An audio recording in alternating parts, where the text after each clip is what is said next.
leaving a pall of misery and red pools there in the mud.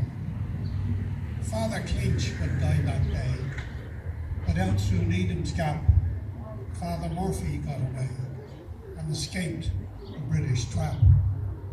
The General did arrive, but also very late, and the Croppies would fight another day, those men of 98. Thank you. 2 leaves in my gratitude journal. Up until this point, she hadn't felt worthy to touch a white, pristine blank notebook, a full-sized A4. She had been reading about the power of gratitude journaling for years. She had attempted it in minuscule writing on tiny pages in little notebooks. Her writing wasn't neat enough, her thoughts not good enough. What if she didn't write everything she was grateful for? What if she forgot to write something? Would that be taken away from her? Did expressing gratitude for something mean she would have it forever? Maybe she shouldn't write it down. Do I thank for big things or small things? Should I put a number limit on it? Should I write everything that comes to mind? He had left her that morning on a Wexford bus to Dublin Airport.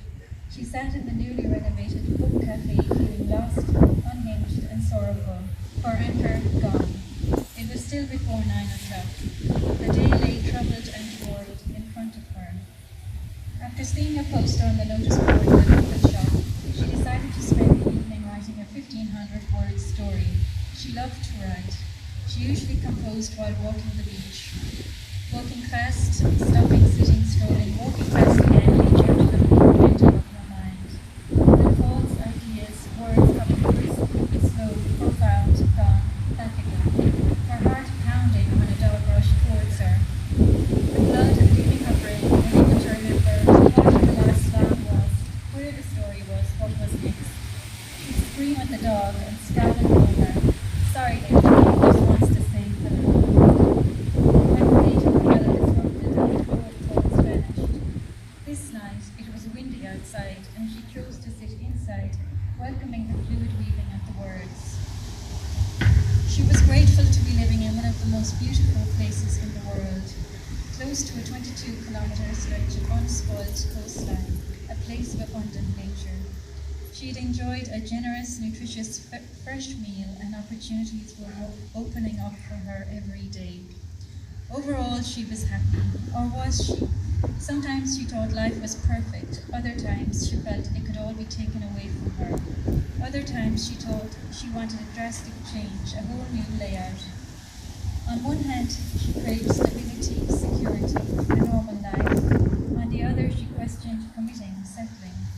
Recently, she became aware of being apprehensive to put even small habits in place, lest she would feel confined and stifled. She wanted freedom, a feeling of freedom. Freedom versus imprisonment, the feeling of imprisonment. She had been doing a lot of thinking lately and realized that when she had a purpose, she felt free. When the sense of purpose diminished, the feeling of imprisonment increased. She expressed it graphically on her whiteboard. As the sense of purpose increased, so did the feeling of freedom. As the purpose no longer held fulfillment, it began to feel like a prison. The words on the front of the notebook jeered at her, customize me. Imagine if she viewed her life as she viewed the notebook, pristine, sturdy, and abundant. What if she could get to a place of feeling pristine, sturdy, and abundant within, and stay with that for some time? Purifying, resting, and eagerly awaiting the evening when the Creator will decide the option of use for her to customize her and her life. By writing lines of gratitude in the blank pages of the book each day, she herself would become unsullied, the internal whiteness making way for her real purpose to be written. This thought consoled her. It simplified everything. All she had to do was rid herself of those things that imprisoned her. Little by little, she would rub the words away, no longer of use. She would delete the pages, making room for a new composition to be written. Thank you very much. Golden Leviathan rises. The rising sun taught no reflection. Too heavy, too unscale. 3 men hauling trains and tripod suddenly sinking. The skipper Pat plunging into escapeless embrace. Jimmy and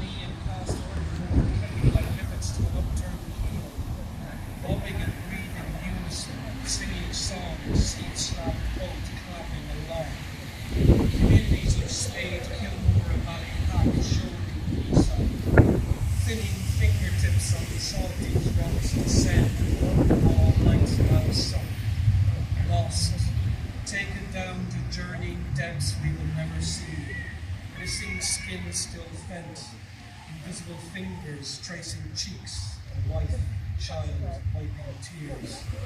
Those stolen cannot come home, held in netted despair, cannot mourn.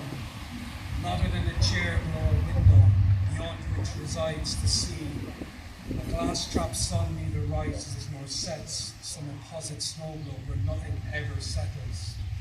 Tears will bring no comfort with their ebbing tides of salt, only a body returned, washed of hurt.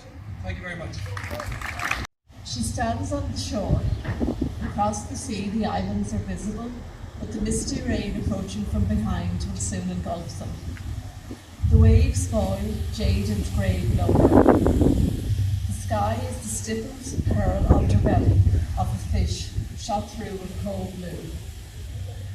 Seagulls squawk, spreading their wings as they float upon the squalls of wind. She whips her hair into a frenzy around her. Stoic as Medusa, with her mane of snakes, she pays it no heed, but looks towards the islands. The smaller is a crumbling mole or tooth of mountain, rising high above the sea. The larger is longer, leaner. Her eyes are drawn to it, to the scattered houses standing pale against the dark rain. The houses are known to her, but not in any way that could be described as familiar. Her gaze flickers over them to settle on one house in particular. He would be stirring now, hitting snooze, putting off the inevitable rising. Eventually he will stretch lazily, throw back the duvet. Coming onto the landing, he will stretch lazily. It will strike him as strange that the children are not up. Puzzled, he will open the door and wake them gently. Gavin will smack his lips, snuffle softly, consciousness coming slowly. Moll will wake quickly and purse her little mouth for a kiss. Mammy, she will say. He will carry Gavin downstairs, Moll close behind him and holding on to his t-shirt. To his surprise, she will not be in the kitchen, though 3 bowls of porridge stand waiting by the microwave. Let's get some brekkie, see what her mom's got to. He'd be jovial, thinking she's simply out with the hens. A large seagull flies up from a rock, startling her. It always amazes her that such large, heavy birds can be so graceful in flight, and yet it shouldn't. She and her kind are similarly transformed in the sea. He will call her from the back door and force her to stride down the field when he gets no reply. Frowning, he would come back into the kitchen. Worried now, he would be anxious not to frighten the children. A sheep will bleat in the distance and it will hit him. She told him all along and warned him. I'm a queer fish, she said, a cold creature. I've enough warmth for the 2 of us, he smiled. She wanted to believe him. Come with me to my island, he urged as they swam together those warm summer nights. If you don't like it, I won't make you stay. Promise? I promise, but you stay. We'll be happy, I'll make you happy. Reassured, she had yielded, but once there, though she tried in the vacuum created by the air and the wind and the relentless sound of the sea, she could not find peace. In an effort to feel free, to escape the empty spaces that choked her, she walked the shores daily or tramped over the sparse heather hills on trembling legs, scattering the scraggly sheep that scared her more than she did then, to reach the highest point, to breathe. She had avoided his family and the other islanders, ducked behind walls or bushes if she saw them coming, hid behind the door or under the windows inside the house if they tried to visit. Their advances, although kindly meant, frightened her. She did not know how to react to the curiosity in their eyes or to the offers of tea and soda bread.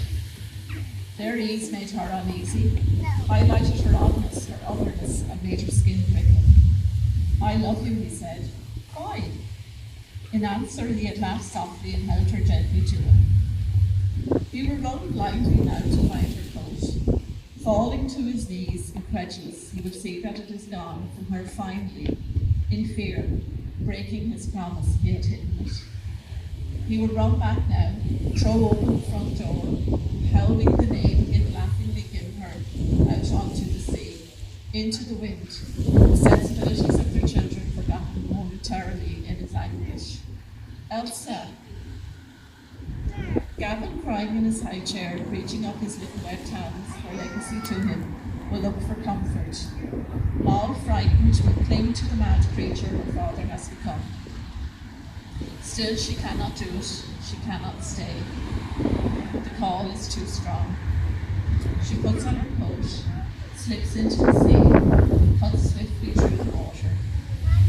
Excited now, transformed, free at last, she swims down, back to her own kind. Thank you. Yet, instead of crying, I bent down slowly and held it in my hands. I smiled and put the leaves, the paper, the memories, right back between tea-stained pages. I let my gaze rest gently on its fading green paint cover. I gave myself one short moment, not fearing what was different. I allowed it still to hold its beauty, and I kissed the book goodnight. Thank you. Either plundered by an envious neighbour or perished for lack of care and attention. I see the changes, more devastating as each year passes. I remain impassive to its plight. Even as the windows lose their glass, smashed by wayward birds and rogue branches, I stay cool and unmoved. The wallpaper, faded and damp, peels off the walls, forming soggy heaps on the stone floors, whose carpets have long since disintegrated. I continue watching, peering through timber frames, remembering in spite of my efforts to forget. I am tormented by the idea that it was merely a case of bad luck, or worse still, it was my destiny, a warped retribution for some wrongdoing in a previous life. Nightmares haunt me with dogged persistence, waking to the cloying smell of stale tobacco, the feel of land-roughened hands hard and threatening, swathed in sweat as my nightly ritual traps me in my desecrated childhood forever, despite my advanced years. Haunted by the knowledge that he died without recognition of the monster within, or remorse for my suffering, I have languished in a prison of self-pity and loathing. Years wasted watching his house, waiting for the day there will be nothing left to remind me. Time has ravaged it, yes, leaving it dilapidated and crumbling. Yet still it stands resolute. But I too am dilapidated, a shell of a man reduced to maintaining this vigil of the tortuously slow demise of the site of my pain. The realization that I will not live forever has settled. 12 months, 18 tops, according to the experts. I am no longer a young man, and I am tired of the struggle. With an urgency and determination I have not felt in years, I plan my escape from this half-life while I still have some life left in me. Stumbling along the lane by the light of the moon, I make my way up to the house of my childhood. As the keeper of secrets, my heart is heavy under the burden, but I am eager to erase this final link to the unspeakable evil which haunts me. Bumping against my knee, the solid waste of the can comforts me. Forcing myself over the threshold, I tread carefully, moving through the decaying kitchen where the Sacred Heart picture still presides, its light extinguished long ago. I dare not set foot on the narrow stairs, rickety and dangerous even in its prime. The little front room still clings to the remnants of life, scattered memories with colours merged and streaky, distorting the smiling faces beyond recognition.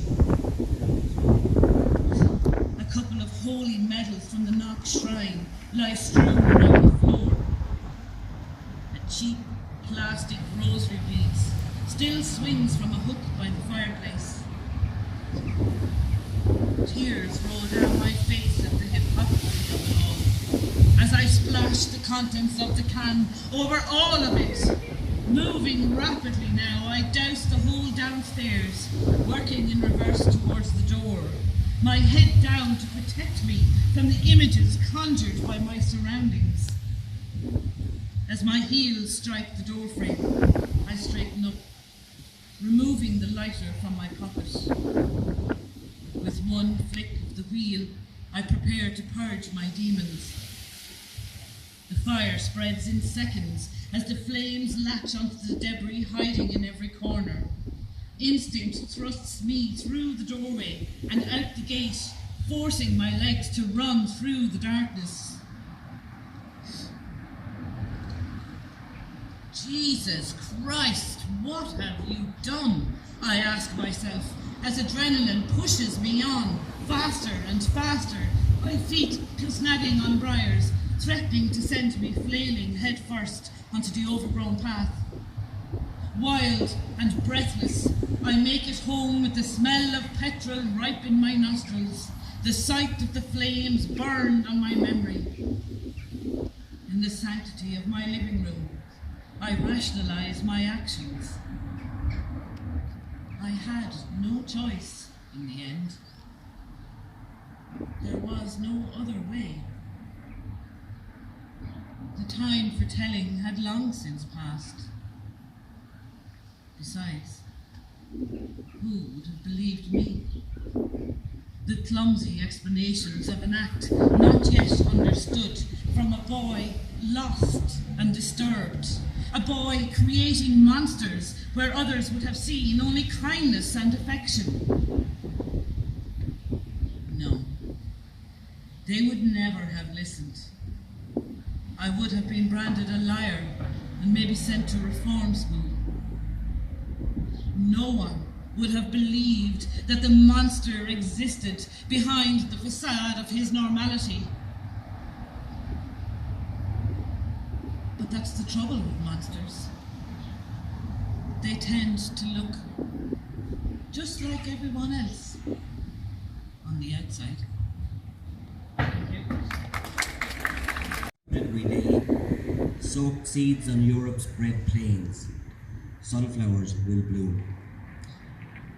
The second one is number 7 on the same page, and it's about basically all of the amazing things that happen in the world of trees underground that we don't see.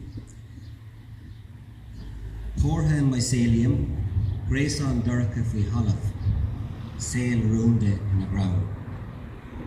Mycelium world, our dark web social network, secret life of trees. And final one then is, I was just thinking, I was at an event in Kilrush there last week, and the new bishop for the Diocese of Ferns, Jar Nash, he was asking the question, when are the two best time to plant a tree? And the answer he gave was 50 years ago and today. And I just thought it was a lovely image. So the last one is Fir e cur Jarcon, Fuin Scott not see for Gobra, Shin Breen the Bahan. Men planting acorns in whose shades they'll never sit, the meaning of life.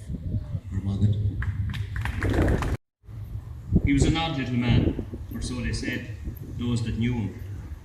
Never went to mass or meeting, medals or make with anyone. That's what they said, those that knew him. One trip was all he made each week on the local link. Reusable bag on his lap, his temples stuck to the glass as he watched the hedgerows and the cows fly by. The only place he went. Wasn't it sad, they said, those that knew him? That lonely lane where sinners were invisible. Existed, they said, not lived, those that knew him. Wondered, did he turn it on or forget to turn it off? What made him sleep forever? Curious who had left the rose and quietly slipped away. He was an odd little man, they said, those that knew him. Thank you. With me. She is like the greatest. One time I said her house was like Bohemia and she cried a little bit. So thanks Ari for being here. This poem is called Guard of Honor. It was sunny and I was too hot in my coat. I felt phosphorus and napalmy, a little too damp to feel this brittle. I walked through the slim gates and mistook the door for my opening. I ended up rushing about like a fruit fly when it sees a plug, cut and almost melted. I was so desperate that I ran into the line of guards and mourners. Out of place and perfectly synced. It was easy, too easy to slip into their movements. The little waves, the tugging of children's elbows, the laughing and bows and hurried phone calls at the back of the lineup whispered all will be well in no time. But Lord, it wouldn't. It never will. The lady came daubed in black. She reminded me of a plague doctor, long and elegant and terrifying. I felt completely a part of her. She walked past, and staring at the ground as one does, I noticed that her shoes were flat. They were as silent as a house long deserted. The one, you all know it, at the back of the drive with the weeds in the window. The rest of them walked by, and of course, so did she in her coffin. And I was glad to be there, to be a part of something. However poorly I stumbled upon it, my buzzing remains all for naught. Thank you. Not getting it done. Time to prepare yourself for the time not to prepare yourself for the obvious to come. Time to keep up not understanding what the fuck is going on. Time to debate, orate, propose, advise, complain, berate, elect the center, right and left. Plenty of time to keep making no difference like this and doing plenty of that kind of nothing. Oodles of time to ignore, avoid and deflect. Time to follow the lemmings and cheer on the most dangerous fools. Acres of time to dream again and again of escaping and waking again and again on the very same planet. Time for famine and drought and fire and flood to spread from Darwin to Malin. Time to shoot up the schools and blow up the clinics, and time to run out of medicine. Time for denial to finally conquer all human eloquence. Time for you to pursue your ambitions, i.e. your distractions, from your distractions to ultimate ends. Cheers. And conditioned to the night in echoes of rebellion, with my striptease pen against a fully clothed world, I smile, taunting myself. This night, lampshades on fire in tricks of the light. To the shoeless whispers of regret, I woke to the solitude of dawn. In the hazy midst of my own reality, wishful morning footprints, I skip to the messy artificial knowing of nothing. Sitting in silly afternoon novels about boredom, shooting up some mischief with my freestyle junkie imagination explosion of graffiti on boring walls. Oh yes, the world shall be drunk again, singing the song in flight, Poetry once again shall fuck the golden horn, reeking of wisdom. So get to work. Stop sucking your pen with wild visitations of colour and time, which both collapse onto your visionary lap into the past emotions of shadow, to great evening of innumerable dusts of astrology creeping in universal darkness of crying planets. Waving sunsets, setting on tops of whispers, with mother-winged stars developing political landscapes, developing crushes on the political landscapes, filled with promises amongst gardens of rose petals, as red as the heart, beating to the beat, with red iron dawn clutches of solitary confinement. The wisdom of earth belongs to the nose and eyeball, watching and smelling the earthly remains manifesting down my cheek in a tear, watering all the motionless ground beneath heaven.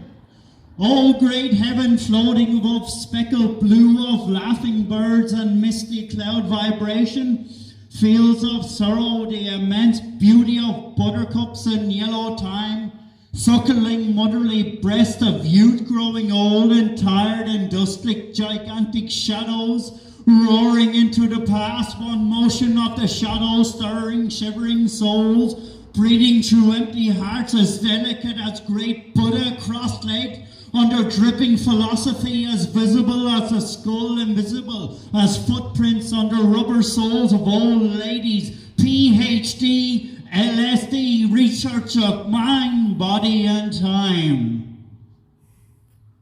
Frozen time, time thaws.